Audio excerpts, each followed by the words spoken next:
సౌందర్యలహరి 73వ శ్లోకం. అమూతే వక్షోజ వమృతరసమాణిక్య కుతుపౌ న సందేహస్పందో నగపతి పతాకే మనసినః పిబంతౌ తు యస్మాదవిదితవధూ సంగరసికౌ కుమారావద్యాపి ద్విరదవదన క్రౌంచదలనౌ.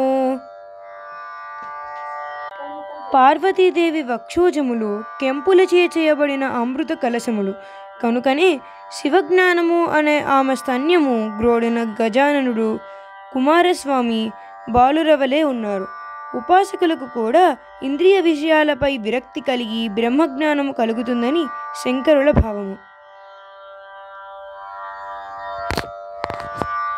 అమూతే వక్షోజ వమృతరసమాణిక్య కుతుపౌ న సందేహస్పందో నగపతి పతాకే మనసినః పిబంతౌ తౌ యస్మాదవిదితవధూ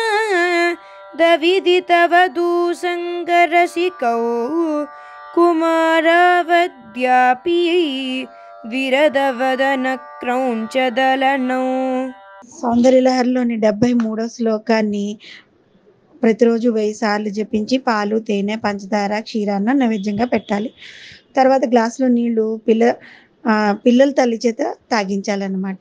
ఆ విధంగా ప్రతిరోజు ఒక గ్లాసులో నీరు తీసుకొని ఈ శ్లోకాన్ని చదివి అభిమంత్రించి ఆ నీటిని ఆ పిల్లల తల్లి చేత తాగిస్తే ఆ తల్లికి పాలు సమృద్ధిగా వస్తాయన్నమాట.